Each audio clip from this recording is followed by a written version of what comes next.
आज मेरी चौथी शादी थी। मैं चौथी बार दूल्हा बना खड़ा था, लेकिन मेरी आंखों में बहुत ज्यादा डर था, क्योंकि मेरे साथ बहुत बुरे बुरे अनुभव हो चुके थे और मैं फिर से शादी नहीं करना चाहता था। लेकिन मुसीबत ये थी कि मैं घर में अकेला रहता था और मुझे किसी के साथ की जरूरत थी।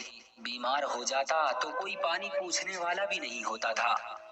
इतना बड़ा घर था, हर काम नौकरों से नहीं करवाया जा सकता था। इसलिए दोस्तों और रिश्तेदारों के कहने पर चौथी बार दूल्हा तो बनकर खड़ा हो गया। लेकिन पिछली 3 शादियां किस तरह नाकाम हुई, उस बात का मुझे आज तक पता न चल सका। मुझे मेरी पत्नी शादी के 2 दिन बाद ही छोड़कर चली गई। मेरी पत्नी रात को चीखे मारती हुई मेरे कमरे से निकल जाती और सुबह अपने घर चली जाती। उसके बाद कोई भी वापस नहीं आई। वापस आया तो तलाकनामा और ये अनुरोध के तलाक देकर बात खत्म करवा दी जाए। मेरी जिंदगी में क्या हो रहा था? अगर इस दफा भी मेरे साथ ऐसा ही होने वाला था तो फिर मैं तो बस सिर्फ 3 दिन का दूल्हा था। 25 साल की उम्र में ही चौथी शादी कर रहा था। जिंदगी किस तरफ जा रही थी कुछ समझ नहीं आ रहा था। चौथी पत्नी भी बहुत ही ज्यादा प्यारी और समझदार थी, पढ़ी लिखी थी। मैंने सोचा कि पढ़ी लिखी लड़कियां तो वैसे ही बहुत तेज होती है, उनके पास हर सवाल का जवाब होता है। पता नहीं वो मेरे साथ क्या करेगी, या पता नहीं मैं उसके साथ क्या करूंगा। क्या वो भी मुझे छोड़कर भाग जाएगी, या समझदारी से मेरा साथ निभाएगी। डॉक्टर के पास भी गया था। डॉक्टर ने कहा कि सब कुछ ठीक है, तुम्हारे साथ तो कोई भी मसला नहीं है। फिर मेरी पत्नी मेरे पास 2 दिन से ज्यादा क्यों नहीं रहती? यही सब सोचते सोचते मैं अपनी नई नवेली दुल्हन के कमरे में चला गया। मगर जब घूंघट उठाया तो उसका चेहरा देखकर मेरे होश उड़ गए। उसकी आंखों में आंसू थे। वो मुझे कुछ परेशान नजर आ रही थी। मैंने कहा कि क्या बात है, परेशान तो मुझे होना चाहिए। उसने कहा कि क्यों, आपको परेशान क्यों होना चाहिए? तो मैंने उसे सारी बात बता दी कि आज तक मैं 4 शादियां कर चुका हूँ, लेकिन कोई भी पत्नी मेरे साथ 2 दिन से ज्यादा नहीं रहती। मुझे नहीं पता कि मेरी गलती कहाँ होती है। सही तरीके से शादी होती है, मैं उनको अपने घर लेकर आता हूँ, आमने सामने बैठकर बातें करते हैं। 2 दिन अच्छे से गुजर जाते हैं, लेकिन तीसरे दिन वो भाग जाती है। पता नहीं इसमें गलती मेरी होती है या उनकी। और अगर आज भी यही होने वाला है तो मैं आपको पहले ही बता रहा हूँ कि मैं आपकी जिंदगी बर्बाद नहीं करना चाहता। उस लड़की का नाम रीमा था। उसने कहा कि मेरे माँ बाप इस दुनिया में नहीं हैं, मामा ने शादी कराई है। उन्होंने मुझे पहले ही बताया था कि उस लड़के की पहले 3 शादियां हो चुकी हैं, लेकिन कोई भी पत्नी साथ नहीं रही और बच्चे भी नहीं हैं। इसलिए मैंने शादी के लिए हाँ कर दी। वैसे भी मेरे पास और कोई ऑप्शन नहीं था। अगर आपसे शादी करके यहाँ ना आती तो मेरे मामा अपने दोस्त के बूढ़े बेटे से मेरी शादी करवा देते, जो 45 साल का था, और मैं उससे शादी करना हरगिज नहीं चाहती थी। इसलिए यहाँ पर आपके सामने मौजूद हूँ।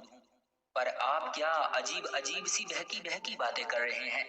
मैंने उसे कहा कि हाँ, यही सच है, लेकिन जान लो इस बार मैं बहुत ही एहतियात से काम लूंगा। मैं सोफे पर सो जाता हूँ और तुम अपने तरीके से बेड पर आराम से सो जाओ। 3-4 दिन एक दूसरे से बात भी नहीं करेंगे, एक दूसरे की तरफ देखेंगे भी नहीं। जब बात ही नहीं होगी तो मैं तुम्हें देखूंगा ही नहीं, तुम्हारे पास ही नहीं आऊंगा। तो फिर कोई मसला कैसे बनेगा? बस मुझे छोड़कर मत जाना। अब मुझ में इतनी हिम्मत नहीं है कि मैं बार बार किसी का चेहरा देखूं। मुझे तुम अच्छी लगी हो, तुम समझदार लगती हो, बस तुम ही मेरे साथ रह जाओ। मेरी पत्नी ने कहा कि मैं समझदार हूँ और मेरे पास वापस जाने का कोई रास्ता भी नहीं है। मैं पूरी कोशिश करूंगी कि मैं इस रिश्ते को निभा सकूं। ऐसा नहीं होगा कि छोटी सी बात के लिए मैं आपको छोड़कर चली जाऊं। उसने मुझे कहा कि ऊपर वाले का नाम लेकर अपनी जिंदगी की शुरुआत करते हैं। कुछ नहीं होगा, सब अच्छा होगा।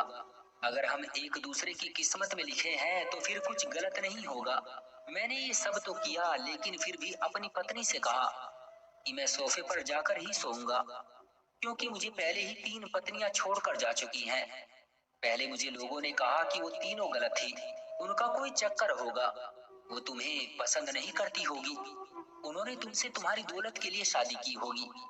इस तरह की बातें मुझे बताई गई, लेकिन जब तीसरी पत्नी गई तो उसके बाद मुझे ऐसा लगता है कि गलती मेरी ही है, क्योंकि 3 दिन के बाद पत्नी चीखें मारती हुई मेरे कमरे से बाहर निकल जाती है और उसके बाद मुझे नजर ही नहीं आती। मेरी पत्नी भी थोड़ी सी डरी हुई लग रही थी, लेकिन उससे ज्यादा मैं खुद डरा हुआ था। मुझे तो शादी नाम के शब्द से ही अब डर लगने लगा था।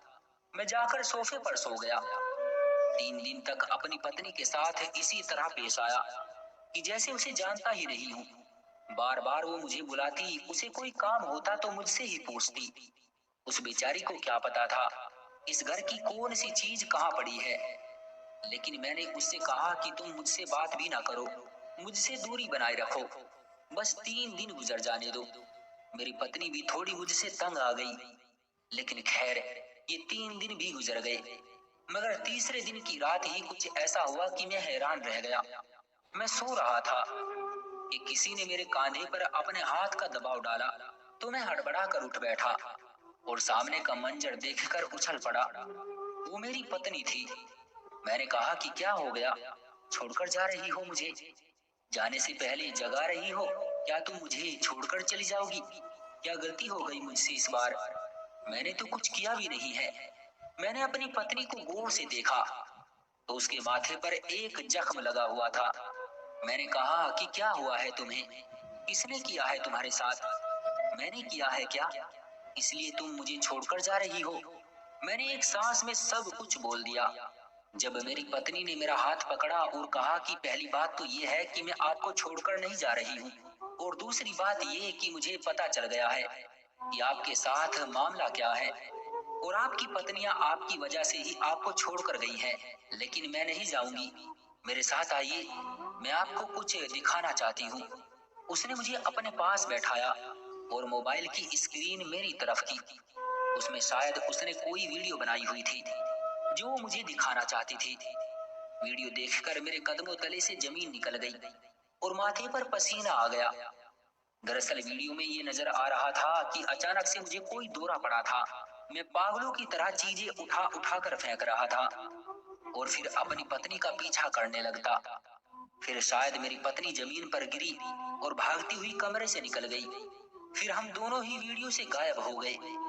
लेकिन फिर वो वापस कमरे में आई और मैंने जब अपने आप को देखा तो हैरान रह गया कि मैं किस तरह अजीब तरीके से पेश आ रहा था। उसके बाद वीडियो बंद हो गई। मैंने अपनी पत्नी को देखा और कहा कि ये सब मैंने किया है। तो उसने कहा कि आपको एक बीमारी है जिसमें आपको दौरे पड़ते हैं। मैंने उस बीमारी के बारे में ज्यादा पढ़ा तो नहीं है, लेकिन कॉलेज में थोड़ा बहुत पढ़ा था, इसलिए मुझे अंदाजा हो गया है। मैंने कहा कि ये जख्म तो तुम्हें मेरी वजह से लगा है ना? इसका मतलब कि मैं पागल हूँ? मेरी पत्नी ने कहा कि नहीं, आप पागल नहीं हैं, आपका इलाज हो सकता है।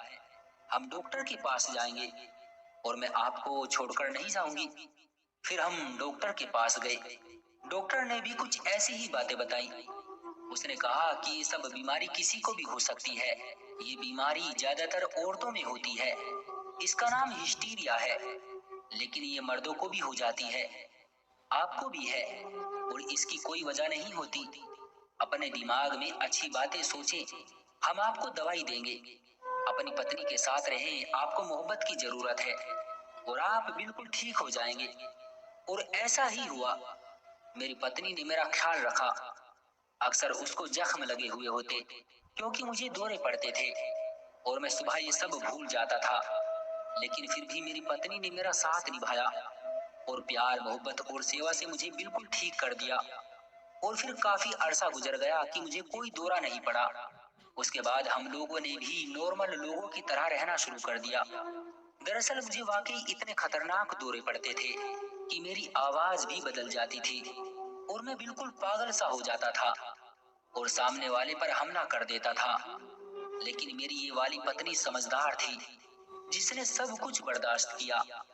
इसलिए ये सब आसान नहीं था। वो मेरे लिए बहुत परेशान रहती थी, लेकिन ठीक होने के बाद मैंने उसको अपने दिल और अपने घर की मलिका बनाकर रखा और इतनी खुशियां देने का इरादा किया कि वो सब भूल जाए, क्योंकि वो वाकई खुशियों की हकदार थी। तो दोस्तों ये थी हमारी आज की कहानी। उम्मीद है कि आपको पसंद आई होगी। आपका क्या कहना है इस कहानी के बारे में? कमेंट करके हमें जरूर बताएं। वीडियो को लाइक कर दीजिए और इसी तरह की कहानियां लगातार देखने और सुनने के लिए चैनल को सब्सक्राइब करके घंटी को दबाकर ऑल पर सेट कर लीजिए, ताकि आने वाली वीडियो का नोटिफिकेशन आपके पास तुरंत पहुंचे। मैं मिलता हूं आपसे अगली वीडियो में। तब तक के लिए धन्यवाद।